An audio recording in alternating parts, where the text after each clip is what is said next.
Assalamualaikum warahmatullahi taala wabarakatuh dan selamat pagi. Hari ini kamu bersama dengan cikgu. Nama cikgu, Cikgu Kuaslizam bin Kuazmi. Dalam Bengkel Teknik Menjawab KSSM 2023. Bersyukur kehadrat ilahi kerana di pagi yang mulia ini, InsyaAllah anak pelajar akan bersama-sama dengan cikgu melalui saluran-saluran yang anak pelajar lihat. Sebelum kita pergi dengan lebih lanjut lagi, ini serba sedikit berkaitan dengan profil cikgu. Nama cikgu seperti cikgu cakap tadi, Kuaslizam bin Kuazmi. Cikgu adalah guru cemerlang matematik. Di mana untuk pengetahuan anak pelajar, hari ini cikgu akan bagi experience selama 18 tahun. Cikgu dalam arena matematik, sama ada KBSM ataupun yang terbaru ini KSSM. Jadi kita nak lihat sedikit bagaimana soalan-soalan yang melibatkan KSSM yang anak pelajar belajar. Dari tahun 2017 tingkatan 1 sehingga tahun 2021. Itu di awal KSSM.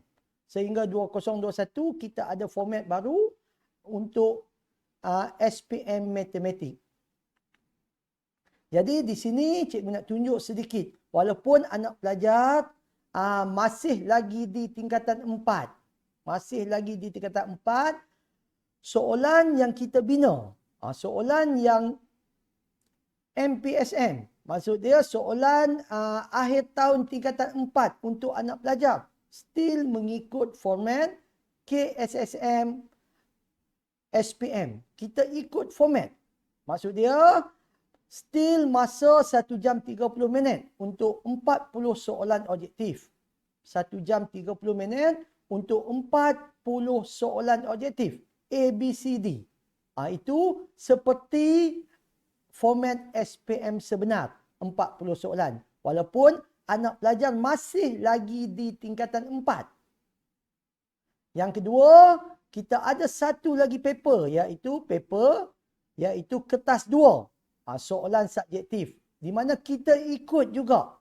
Maksudnya kita bahagi kepada 3 bahagian. Bahagian A, bahagian B dan bahagian C. Bahagian A, kita ikut juga 10 soalan wajib jawab semua. Bahagian B, 5 soalan wajib jawab semua. Bahagian C, 1 daripada 2 soalan wajib jawab 1 sahaja. Boleh tak nak jawab dua-dua? Boleh, tak ada masalah. Sekiranya masa anak pelajar mencukupi, buatlah yang terbaik untuk bahagian C. Okey, masa diperuntukkan 2 jam 30 minit. Ini kita cakap walaupun anak pelajar masih lagi di tingkatan 4. Tetapi format yang kita bentuk, format yang kita buat seperti SPM sebenar. Ada bahagian A, ada bahagian B, ada bahagian C. Tetapi untuk pengetahuan anak pelajar, soalan-soalan ini dari tingkatan 1 hingga akhir bab tingkatan 4. Itu yang kita cakap tu. Maksud dia yang tingkatan 5 tak ada lah. Tetapi kita ikut format sebenar. Okey. Bagi format ini yang paling penting, apakah persediaan anak pelajar tersebut? Maksud dia bila nak menjawab peperiksaan, anak pelajar kena faham, anak pelajar bermain dengan masa. Maksud dia, ni bukan kerja rumah. Senang cikgu cakap, ini bukan kerja yang cikgu kamu bagi. Boleh buat dan boleh hantar. Mungkin 1 hari, 2 hari, 3 hari. Kalau tak siap, mungkin boleh tunda lagi. Tetapi, ini peperiksaan. Bila sebut peperiksaan, kamu bermain dengan masa. Kertas 1, 1 jam 30 minit. Kertas 2, 2 jam 30 minit. Kamu bermain dengan masa. Habis masa, pemeriksa pula. Apa dia? Penjaga peperiksaan akan kutip kertas kamu. Kalau tingkatan 4, guru yang menjaga kelas kamu akan kutip kertas kamu. Itu kita cakap bila peperiksaan, persediaan itu amat-amat penting. Jadi di sini bagi student matematik. Bagi student yang akan ambil paper matematik, pastikan anak pelajar ada scientific calculator. Ini tolonglah. Ini walaupun di tingkatan 4, tolong. Jangan kita tak nak drag calculator tak ada sampai tingkatan 5. Sebab kamu kena faham, bila sebut calculator ni, dia satu alatan. Bila alatan, kalau kamu selalu bermain dengan alatan tersebut, jadi kamu tahu nak tekan dekat mana. Dekat mana, topik-topik mana yang kita fokus. Topik-topik mana yang boleh menggunakan kalkulator dengan cepat. Itu pertama. Yang kedua, pastikan geometrical set tu ada. Maksudnya ada jangka lukis, ada protektor. Semua itu membantu anak pelajar untuk menjawab kertas matematik nanti. Sama ada kertas 1 ataupun kertas 2. Walaupun anak pelajar masih lagi di tingkatan 4. Ini cikgu tolong ingatkan kamu, kita tak nak benda ini. Sebenarnya anak pelajar boleh jawab, tiba-tiba tak ada scientific calculator, tak boleh jawab. Sebab nombor besar-besar, contohnya sipir kurang. Kita tak nak isu ini menjadi igawan untuk anak pelajar. Tolong, bagi cikgu, tolong sediakan scientific calculator, kalkulator scientific itu dan geometrical set. Set geometri itu tolong bagi ada. Ini contoh-contoh kalkulator yang boleh diguna pakai dalam peperiksaan. Kalau boleh, tolong beli. Bagi anak pelajar yang tiada lagi kalkulator, tolong beli kalkulator yang bermula dengan 570. Tak kisahlah. Casio FX 570, kelas WIS, apa itu semua tak kisah. Maksud dia, tolong beli sebab benda ini boleh diguna pakai sampai kamu masuk matrikulasi, sampai kamu masuk universiti. Cuma kalkulator ini saja tidak boleh pakai, iaitu grafik kalkulator. Bagi yang tak ada. Bagi yang ada, teruskan dengan kalkulator tersebut sebab kamu dah mahir. Bagi yang baru, tolong buka buku Casio tersebut. Contoh kalau beli Casio lah. Tolong buka buku panduan itu, tengok. Belajar balik. Dekat mana yang boleh kamu guna pakai untuk menjawab dalam SPM dalam peperiksaan akhir tahun. Contoh yang cikgu bagi.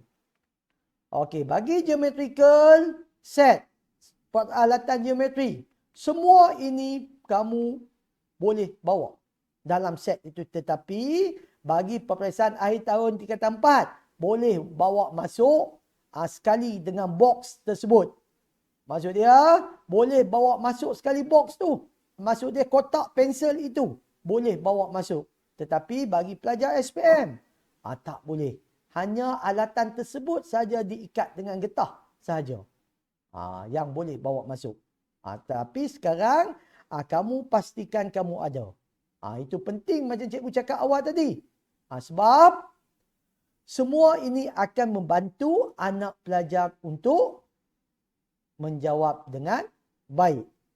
Jadi di sini kita nak lihat peralatan pun kita dah bagi, apa yang perlu ada kita bagi. Ini preparation untuk menjawab soalan peperiksaan akhir tahun. Okey, kalau anak pelajar tengok, ini topik-topik penting dalam SPM walaupun anak pelajar masih lagi di tingkatan 4. Maksud dia di sini, cikgu show ini untuk topik-topik penting. Tetapi, anak pelajar lihat, majoriti topik di depan anak pelajar ini tingkatan 4. Fungsi persamaan kuadratik, tingkatan 4, bab 1. Penakulan logik, tingkatan 4, bab 3. Operasi set, tingkatan 4, bab 4. Rangkaian dalam teori graf, tingkatan 4, bab 5. Boleh kata kalau anak pelajar lihat, semua topik di depan itu, tingkatan 4 lah yang penting. Jadi kalau tanya cikgu, dekat mana nak fokus? Fokus tingkatan 4, boleh kata semua topik tingkatan 4 itu akan ada dalam peperiksaan. Kalau kamu tengok graf gerakan sukatan data tak terkumpul ke barang kalian, pengurusan kewangan, cuma bab 2. Bab 2 pun boleh naik. Tetapi akhir tahun tingkatan 4, insya-Allah akan ada. Selain topik-topik tingkatan 1, 2 dan 3. Ini topik penting. Jadi cikgu bawa anak pelajar walaupun masih lagi tingkatan 4. Kita dah cakap dah. Inilah topik-topik yang anak pelajar kena clear. Kalau boleh, kalau kamu tengok di depan itu bab 2 saja, tak ada kat situ. Yang lain semua ada. 10 topik, 9 topik akan ada dalam SPM tersebut. Ini kita nak tunjuk sikit perbandingan walaupun anak pelajar masih lagi di tingkatan 4. Anak pelajar lihat. Majoriti topik-topik tingkatan 4. Operasi set, rangkaian dalam teori, ketaksamaan linear, graf gerakan, sukatan serakan, kebarangkalian, pengurusan kewangan. Semua ini topik-topik tingkatan 4. Fungsi dan persamaan. Jadi di sini, walaupun di akhir tahun tingkatan 4 ini, kamu akan menduduki peperiksaan akhir tahun. Untuk SPM tahun depan, kena prepare dan kena clear. Walaupun kamu hari ini untuk anak pelajar tingkatan 4, tapi cikgu dah open dah untuk kamu. Inilah topik-topik yang akan ada dalam SPM dan ini juga topik-topik yang akan ada dalam peperiksaan akhir tahun kamu. Jangan tanya dah topik mana. Cikgu dah cakap dari tadi. Dan kalau kamu tengok balik, ini tajuk-tajuk yang akan naik. 70% tajuk tingkatan 4 dan 5. Mungkin untuk akhir tahun tingkatan 4. Mungkin 70% untuk tingkatan 4. 30% untuk tingkatan 1, 2 dan 3. Ini kamu kena clear. Ini dalam SPM sebenar. Tingkatan 4 pun kita di peringkat kita. Negeri Kedah. Kita buat benda yang sama. Benda yang sama. Ini cikgu nak bagi satu view bagi kamu nampak. Naik SPM nanti pun kamu tak susah. Jangan duk tanya dah. Cikgu topik mana? Tingkatan 4. Bab 1 hingga bab 10. Tolong clear. Kemudian bila naik SPM tingkatan 5 lah. Jadi untuk anak pelajar di akhir tahun tingkatan 4 ni sebelum peperiksaan, buat ulang kaji, buat pemantapan untuk topik-topik tingkatan 4 ini. Contoh fungsi dan persamaan kuadratik. Clearkan fungsi. Apa itu fungsi? Kemudian clearkan persamaan. Kena tahu A apa, B apa, C apa. Contoh. Itu kena clear. Dan kena tahu paksi simetri itu apa. Itu untuk fungsi. Persamaan, macam mana bentuk general form. Kemudian macam mana nak faktor. Waktu bila nak tekan kalkulator. Itu pun kena clear lah. 2 benda saja kalau bab 1. Maksud dia tolong faham kalau fungsi bagaimana graf itu berlaku. Ini yang kena clear. Bagaimana graf itu berlaku. Itu secara tak langsung cikgu explain dekat kamu. Jadi kita nak lihat sikit bahagian A. Bahagian A kebiasaan 2 hingga 6 markah. Ada 2 markah, ada 3 markah, ada 4 markah, ada 5 markah. Maksud dia di situ. Jadi kita lihat satu contoh. Ini contoh yang cikgu bawa, yang cikgu cakap 30% tadi. Tingkatan 1, 2, 3. Ini kalau kamu lihat, topik ini dia berkait dengan tingkatan 2. Dalam peperiksaan akhir tahun kamu, ada juga topik-topik tingkatan 1, 2 dan 3. Mungkin melibatkan graf fungsi tingkatan 2. Mungkin melibatkan kecerunan tingkatan 2. Mungkin melibatkan persamaan linear tingkatan 1. Mungkin melibatkan bulatan tingkatan 2 bab 5. InsyaAllah benda itu akan ada dalam peperiksaan akhir tahun kamu. Jadi di sini kita nak lihat sikit contoh bagaimana soalan ini melibatkan 3 markah. Dalam SPM sebenar, pertama sekali kalau kamu tengok soalan ini, walaupun kamu masih lagi di tingkatan 4, kita nak kamu prepare. Soalan-soalan ini bagaimana bentuk penyoalan yang ditanya. Jadi di sini kalau kamu lihat, kalau kamu baca, satu ada soalan, satu ada rangsangan. Rangsangan itu dekat graf itu. Dia kata, pada ruang jawapan, tandakan titik A yang mempunyai jarak menjanjang 5 unit dari titik P. Dia kata, dia suruh kamu tanda. Itu soalan. Mau tidak mau, kena baca. Dalam SPM, dalam peperiksaan akhir tahun, bahasa dah jatuh nombor 2. Tak faham bahasa Melayu, ada bahasa Inggeris kat bawah. Yang penting, macam mana kamu nak buat? Apa kehendak soalan tersebut?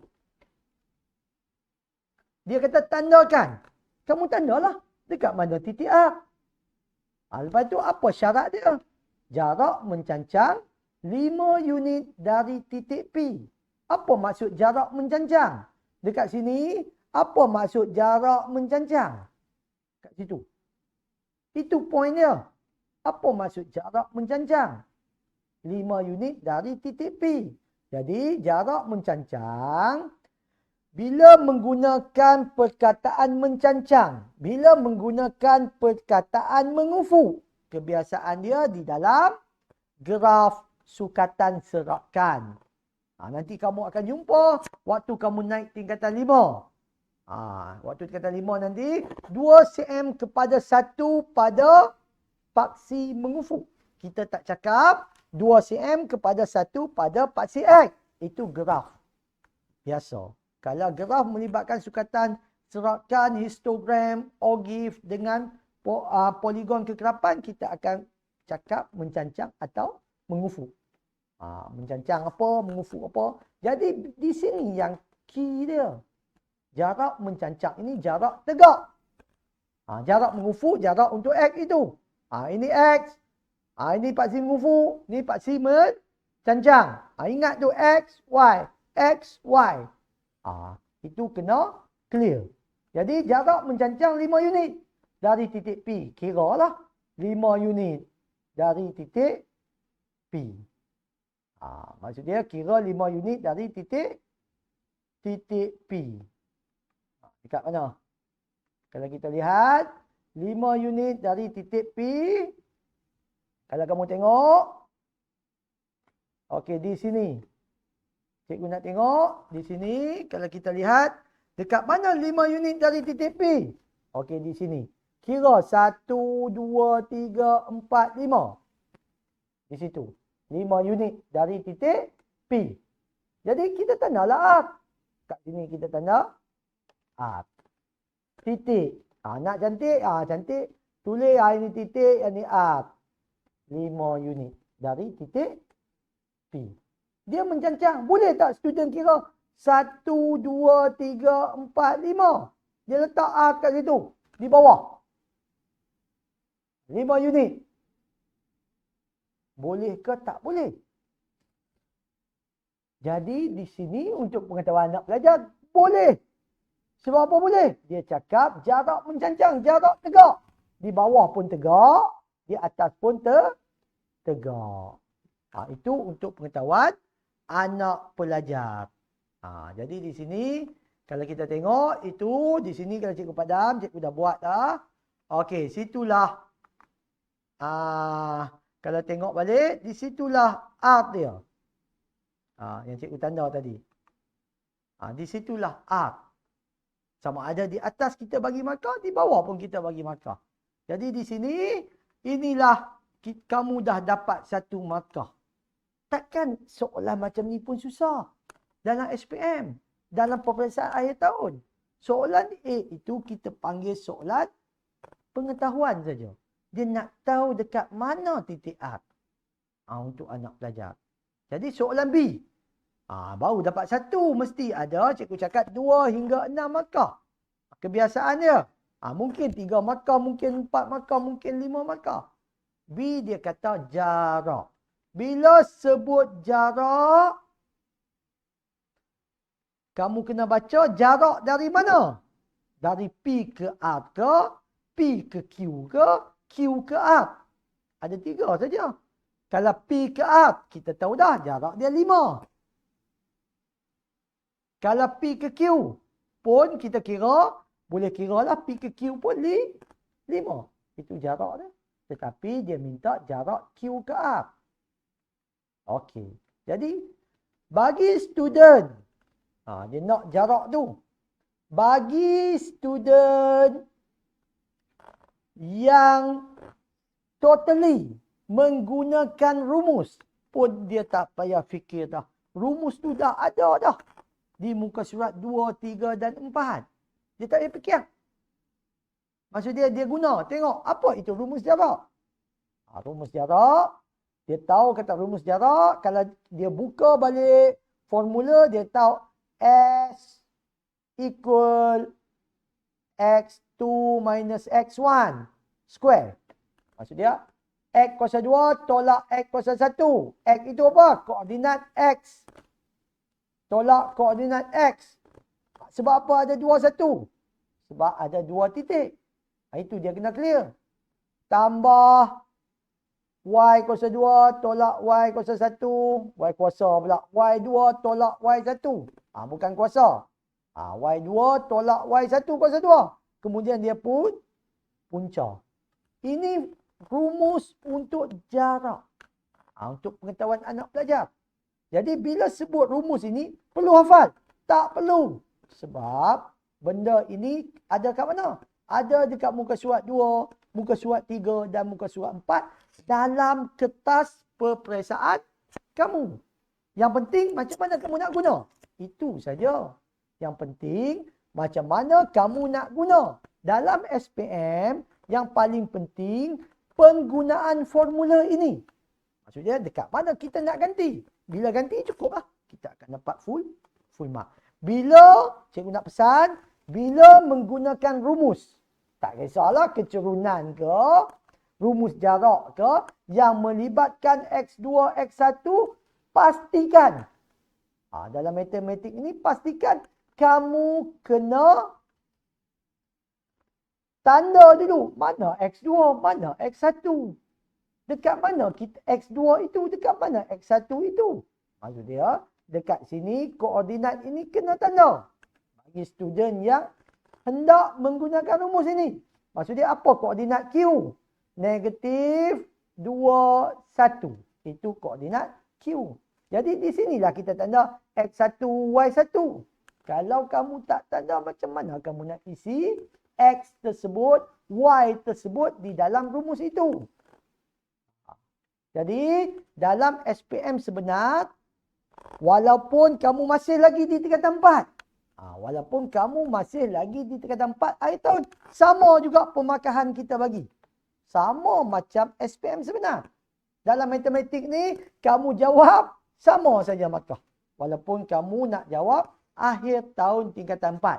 Jadi, apa yang kita bagi? Kita tanda pula R ini. R ini berapa? 3 dengan 6. X3, Y6. Jadi, bila sini X1, Y1 dah ambil rumah dia. Sini X2, Y2. Mana boleh X1, Y1 lagi? Itu maksud dia. Jadi, masuklah data itu. X2, 3. Masuk 3 tolak. X1 negatif 2. Dalam kurungan negatif 2. Buat kurungan kuasa 2. Tambah Y2, 6. 6 tolak Y1, 1. Kuasa 2. Lepas tu letak pun punca. Ini bagi yang menggunakan rumus. Cukup memadai dalam SPM. Dalam akhir tahun tingkatan 4. Penggantian betul dalam formula. Kita dah bagi 1. Kita bukan suruh kamu kira pun lagi.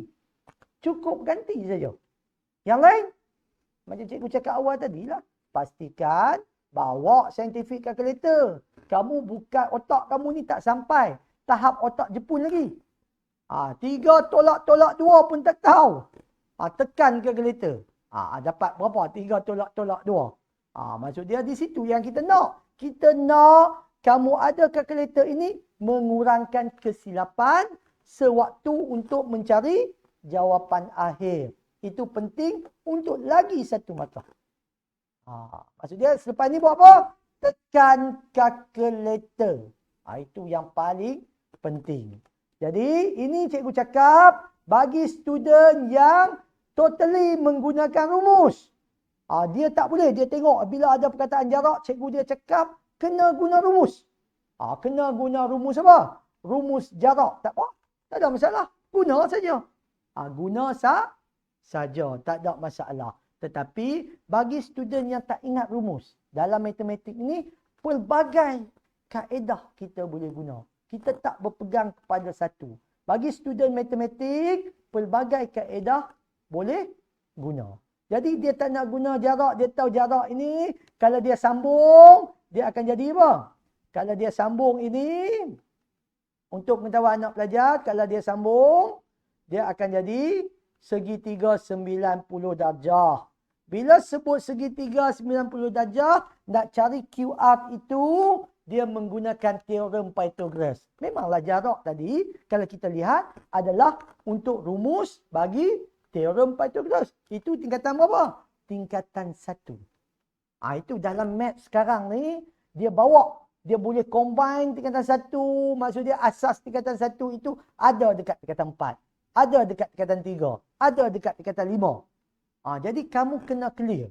Kalau kamu nampak macam ni, boleh bentuk segitiga 90 darjah ini. Nak cari jarak itu adalah teorem Pythagoras.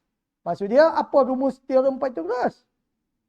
C kuasa 2. Kalau nak cari yang hypotenuse itu, sama dengan A kuasa 2 tambah B kuasa 2. Kalau nak cari yang paling panjang, QR paling panjang. Inilah rumus dia.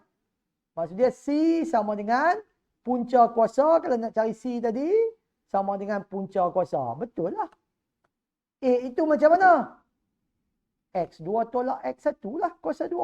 B, Y2 tolak Y1 kuasa 2. Lepas tu punca. Rumus jarak tadi lah. Itu atas kreativiti, atas pemahaman anak pelajar. Macam cikgu cakap awal-awal tadi. Dalam SPM sebenar, dalam akhir tahun tingkatan 4, yang paling penting, penggantian yang betul dalam formula. Kalau dia guna teorem Pythagoras, dia tahu A apa, dia tahu B apa, sama ada B kuasa 2 tambah A kuasa 2, punca pun tak ada masalah. Kalau di sini, dia akan dapat apa? Dia akan dapat benda yang sama. Maksud dia akan dapat 5 kuasa 2 tambah 5 kuasa 2 punca kuasa. Dan jawapan tadi 7.07. Satu markah, satu markah. Pergantian betul dalam formula satu markah. Jawapan akhir satu markah. Inilah SPM. Inilah akhir tahun tingkatan 4. Apa yang kamu belajar? Macam ni lah. Teknik penyoalan-penyoalan yang akan ditanya. Ada A, ada B. A itu untuk pengetahuan kamu. Kita nak tahu, kamu tahu tak? Maksud dia macam tu. B baru melibatkan pengiraan.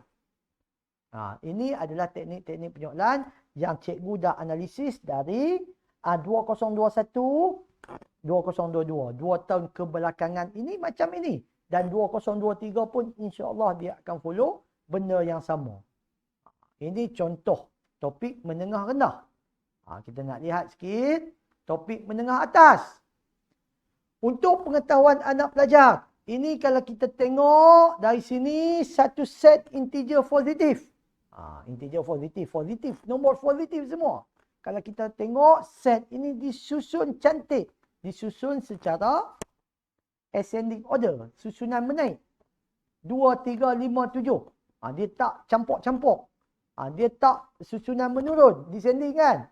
Dia susun secara menaik. 2, 3, 5, 7, 10, 11, 13. Jadi anak pelajar fikir, apa soalan ini boleh ditanya? Itu dulu. Dalam matematik, bila kita nampak walaupun soalan tak ada lagi, kita kena dah clear. Soalan ni nak tanya apa sebenarnya?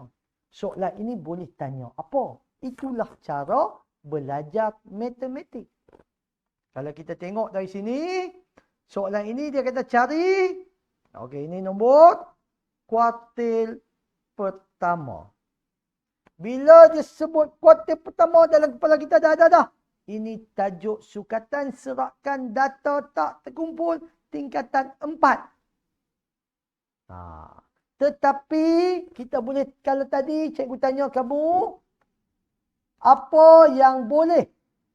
Maksud dia, apa yang boleh ditanya? Kalau data, set data ini, kita boleh tanya median. Kita boleh tanya mean. Kita boleh tanya kuartil. Dan kita boleh tanya julat. Semua boleh tanya. Maksud dia, kita bukan just nak jawab sahaja soalan ini. Kita nak clear. Kalau soalan ini, dia minta kuartil pertama dalam kepala, aku nak cuba cari mean. Aku nak cuba cari julat. Aku nak cuba cari sisihan PY. Itu baru proses belajar. Bukan sekadar untuk menyelesaikan. Ni cikgu nak cakap ni. Bukan sekadar untuk menyelesaikan jawapan ini saja. Maksudnya soalan ini kita modify sehingga kita boleh belajar topik ini. Jadi kalau sini cikgu, kalau anak pelajar nanti, kalau tengok video ini, tolong buat macam mana nak cari mean. Tolong buat macam mana nak cari julat antara kuartil. Macam mana nak cari kuartil. Macam mana nak cari CCMPY. Jadi di sini untuk pengetahuan anak pelajar. Pertama sekali kalau tengok. Okey, kalau cikgu kita tengok dulu. Okey, data ini ada berapa. Jadi tengah-tengah dia. Ini kita panggil median. Median kita tahu adalah 10.5. 10 tambah 11 bahagi 2. Sebab data 2, 4, 6, 8, 10. Data genap. Kalau data ganjil, ada satu nombor saja. Tengah-tengah itu. Tapi kena susun. Kena faham, kena susun. Soalan ini bernasib baik sebab dia dah susun. Okey. Dia minta kuartil pertama. Jadi dari hijau itu, garis hijau kalau kira ada 5. Jadi kuartil pertama adalah tengah-tengah nombor 2, 3, 5, 7, 10. Mana tengah? Jadi di situ adalah Q1. Kuartil pertama adalah Q1 lah. 5. Dapatlah satu markah. Soalan kedua diminta apa? Julat antara kuartil. Tengok sebelah apa formula julat antara kuartil? Q3 tolak Q1. Maksudnya kuartil ketiga tolak kuartil pertama. Kita tengoklah kuartil pertama 5, median kuartil kedua. Kuartil kedua tengah-tengah itu kita panggil median. Kita tak panggil kuartil kedua. Kuartil ketiga kita panggil kuartil ketiga. Tengah-tengah itu 16. Jadi 16 tolak 5. Dapatlah jawapan. Jawapan dia 11. Dapat 3 markah. Jadi di sini, sebelum cikgu tutup, cikgu nak cakap dekat kamu, ini tolong cari mean. Tolong cari sisihan PY untuk soalan ini. Sebelum cikgu tutup ni. Maksudnya, kamu tengok sini dapat dah julat antara kuartil pertama, kuartil ketiga, julat. Semua dah dapat. Cikgu nak data ini juga kamu cari mean. Data ini juga kamu cari sisihan PY ataupun variance. Itu saja daripada cikgu. Sekian, terima kasih. Assalamualaikum warahmatullahi taala wabarakatuh.